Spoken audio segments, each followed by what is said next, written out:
Hi viewers, welcome to RK tutorial. Friends, SI constable online classes సిరీస్లో భాగంగా ఈ క్లాస్లో భారత ఆర్థిక వ్యవస్థకు సంబంధించినటువంటి ముఖ్యమైన క్లాస్ అందించబోతున్నాను.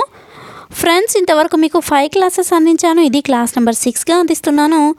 ఫ్రెండ్స్, ఈ క్లాస్కి సంబంధించిన పీడిఎఫ్స్ మీకు కావాలనుకున్నట్లయితే మా యొక్క వెబ్సైట్ని విజిట్ చేయండి. వాటి లింక్స్ డిస్క్రిప్షన్లో ఉంటాయి, చూసుకోవచ్చు.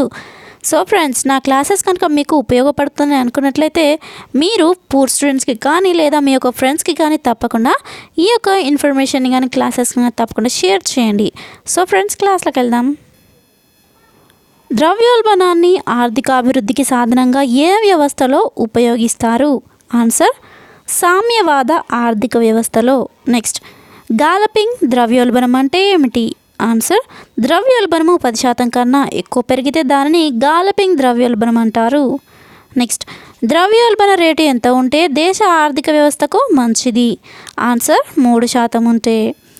నెక్స్ట్, భారత్లో ద్రవ్యోల్బణానికి ప్రధాన కారణాలను పేర్కొనండి. ఆన్సర్, పెరుగుతున్న ప్రభుత్వ వ్యయము, ప్రాథమిక సదుపాయాల కొరత, స్థిరీకృత ధరలు, మందగించిన ఆహార ఉత్పత్తి, జనాభా పెరుగుదల. ఇవన్నీ కూడా భారత్లో ద్రవ్యోల్బణానికి ప్రధాన కారణాలు. నెక్స్ట్, లోటు ద్రవ్య విధానాన్ని అనుసరించే అభివృద్ధి చెందుతున్న దేశాలకు ముఖ్యంగా భారతదేశానికి వర్తించే ద్రవ్యోల్బణ భావన ఏది? ఆన్సర్, డిమాండ్ఫుల్ ద్రవ్యోల్బణము.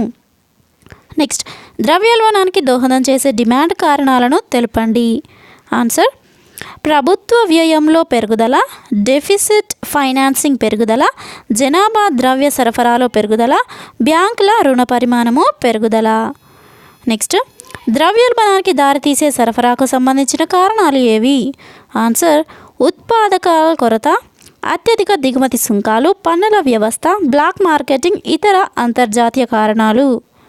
నెక్స్ట్, ద్రవ్యోల్బణాన్ని అరికట్టేందుకు తీసుకునే చర్యలు ఏవి? ఆన్సర్, ద్రవ్యపరమైన చర్యలు, బ్యాంకు రేటు పెంపు, cash reserve. Next, cash reserve ratio CRR పెంపు, ఎస్ఎల్ఆర్ పెంపు, కోశపరమైన చర్యలు, పొదుపును ప్రోత్సహించడము, ఉత్పత్తిని పెంచడము, బడ్జెట్ లోటును, డెఫిసిట్ ఫైనాన్సింగ్ తగ్గించడము, పన్ను ఆదాయాన్ని పెంచడము. నెక్స్ట్, ద్రవ్యోల్బణం వల్ల ఆర్థిక వ్యవస్థలో ఎవరెవరు నష్టపోతారు? ఆన్సర్, రుణదాతలు, ఉద్యోగస్తులు, పెన్షనర్లు, వినియోగదారులు, ప్రభుత్వము. నెక్స్ట్, ద్రవ్యోల్బణం వల్ల ఏ ఏ వర్గాలు లబ్ధి పొందుతాయి? ఆన్సర్, రుణగ్రహీతలు, నెక్స్ట్ పెట్టుబడిదారులు, వ్యాపారస్తులు, వ్యవసాయదారులు, వీళ్ళందరూ కూడా లబ్ధి పొందుతారు. నెక్స్ట్, ఏ సంవత్సరం నుంచి భారతదేశంలో ధరల పెరుగుదల సాధారణమైపోయింది? ఆన్సర్, 1939 నుంచి. నెక్స్ట్, ఏ ప్రణాళికా కాలంలో ధరలు తగ్గటం జరిగింది? ఆన్సర్, మొదటి పంచవర్ష ప్రణాళికా కాలంలో. నెక్స్ట్, దేశంలో ద్రవ్యోల్బణ గణాంకాలను కేంద్ర వాణిజ్య పరిశ్రమల మంత్రిత్వ శాఖ కేంద్రీకరించి విడుదల చేస్తుంది. నెక్స్ట్, భారత్లో 32 సంవత్సరాల తర్వాత 2009 జూన్ 6తో ముగిసిన వారానికి తొలిసారిగా రుణాత్మక ద్రవ్యోల్బణం నమోదైంది. నెక్స్ట్, 2009 ఆగస్టు 1తో ముగిసిన వారానికి ద్రవ్యోల్బణం స్థాయి ఎంత అంటే 1.74% మైనస్లో ఇది.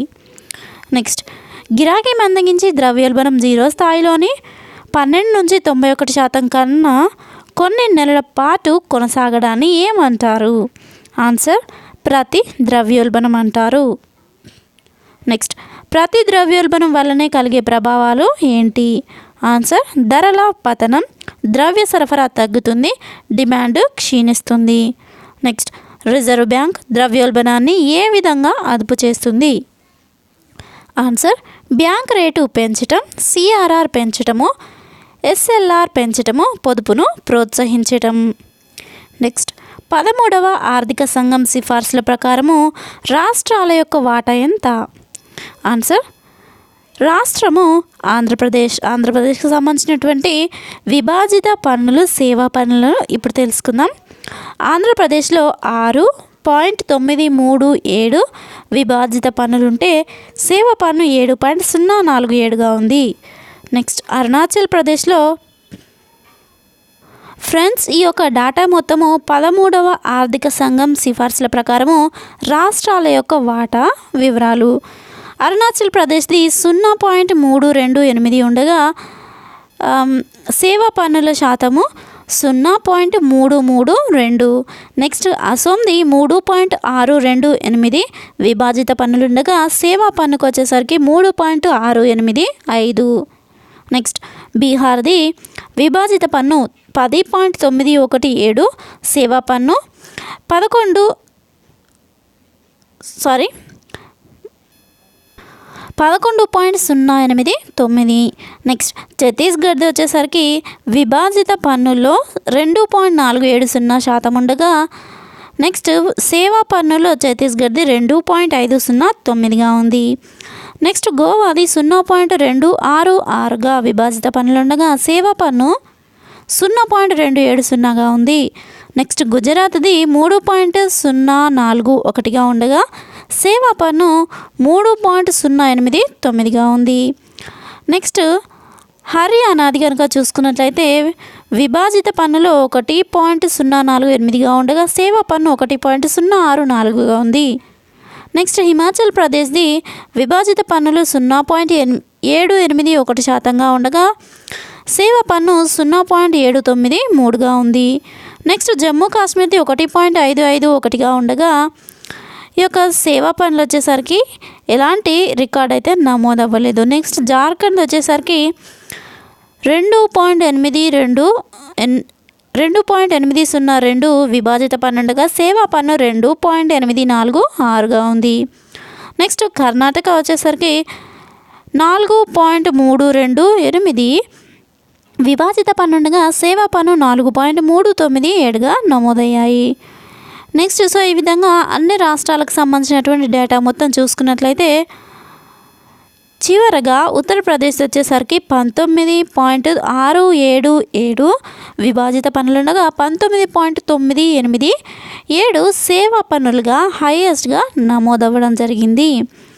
సో ఈ విధంగా పూర్తిగా డేటా మొత్తం అన్ని రాష్ట్రాలకు సంబంధించిన దాంట్లో కనుక కంపేర్ చేసుకుంటే కనుక ఉత్తరప్రదేశ్దే ఎక్కువగా నమోదవ్వడము జరిగింది. నెక్స్ట్ది ఉత్తరాఖండ్ కనుక చూసుకున్నట్లయితే విభాజిత పన్ను 1.120 ఉండగా సేవా పన్నుకు వచ్చేసరికి 1.138గా అయింది. నెక్స్ట్ పశ్చిమ బెంగాల్ కనుక చూసుకున్నట్లయితే 7.264 విభాజిత పన్ను ఉండగా సేవా పన్ను 7.379గా నమోదయ్యాయి. నెక్స్ట్ ఈ యొక్క మొత్తం అన్నీ కలిపి చూసుకున్నట్లయితే 100 విభాజిత పన్ను సేవా పన్నులు కలిపి అన్నీ 100%. నెక్స్ట్ ద్రవ్యోల్బణ రేటు ఎంత పరిధిలో ఉంటే ఆ దేశ ఆర్థిక వ్యవస్థ ఆరోగ్యంగా ఉంటుంది? ఆన్సర్ 3%. నెక్స్ట్ జాతీయ ఆదాయ స్థాయిలోను ఉత్పత్తిలోను పెరుగుదల ఉంటే అట్టి పరిస్థితిని ఏమంటారు? ఆన్సర్ పునరుల్బణము, రిఫ్లేషన్ అంటారు. నెక్స్ట్ ఆర్థిక వ్యవస్థలో ద్రవ్యోల్బణంతో పాటు నిరుద్యోగిత కూడా పెరుగుతూ పోతే దానిని ఏమంటారు? Answer stagflation. నెక్స్ట్ ద్రవ్యోల్బణ స్థాయిని బట్టి ద్రవ్యోల్బణాన్ని 4 విధాలుగా విభజించారు. అయితే వాటి స్వభావాన్ని బట్టి అవి వరుసగా ఒకటోది పాకుతున్న ద్రవ్యోల్బణము, క్రీపింగ్ ఇన్ఫ్లేషన్. నెక్స్ట్ నడుస్తున్న పరిగెడుతున్నటువంటి ద్రవ్యోల్బణము అంటే గాలోపింగ్ ఇన్ఫ్లేషన్. నెక్స్ట్ మూడవది ఉధృతమైన అతి ద్రవ్యోల్బణము, దీనినే హైపర్ ఇన్ఫ్లేషన్ అంటారు. నెక్స్ట్ నాలుగవది నియంత్రిత ద్రవ్యోల్బణము. నెక్స్ట్ ద్రవ్యోల్బణ రేటు 1 నుంచి 3% వరకు ఉంటే అటువంటి స్థితిని ఏమని పిలుస్తారు? ఆన్సర్ పాకుతున్న ద్రవ్యోల్బణం అంటారు. నెక్స్ట్ ద్రవ్యోల్బణం రేటు ఒకే అంకెలో 3 కంటే ఎక్కువగా ఉండే ఆ స్థితిని ఏమంటారు? ఆన్సర్ నడుస్తున్న పరిగెడుతున్న ద్రవ్యోల్బణం అంటారు. నెక్స్ట్ ద్రవ్యోల్బణం అంటే ద్రవ్యోల్బణం 2 లేదా 3 అంకెలలో అంటే 10 లేదా ఆ స్థాయిని దాటి పెరిగితే ఆ స్థితిని ఏమంటారు? ఆన్సర్ ఉధృతమైన అతి ద్రవ్యోల్బణము, హైపర్ ఇన్ఫ్లేషన్ అంటారు. నెక్స్ట్ 2008లో ద్రవ్యోల్బణం అత్యధికంగా 12.92% పెరిగింది.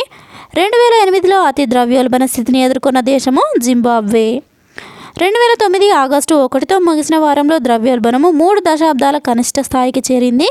అయితే ఎంతకు దిగజారింది ఇది? ఆన్సర్ -1.74% దిగజారింది. Next consumer price index for industrial work CPI ఆధార సంవత్సరాన్ని ఏ సంవత్సరానికి మార్చారు? ఆన్సర్ 1982 నుంచి 2001కి మార్చడం జరిగింది.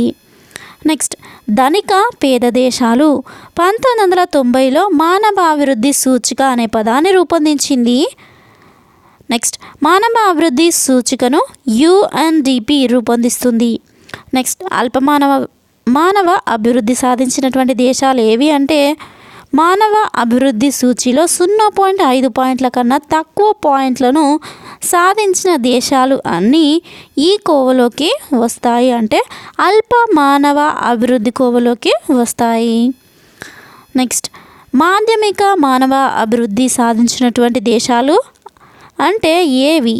ఆన్సర్, మానవ అభివృద్ధి సూచిలో 0.5 నుంచి 0.79 మధ్య పాయింట్లను సాధించిన దేశాలన్నీ కూడా మాధ్యమిక మానవ అభివృద్ధి సూచించిన దేశాల కిందకి వస్తాయి.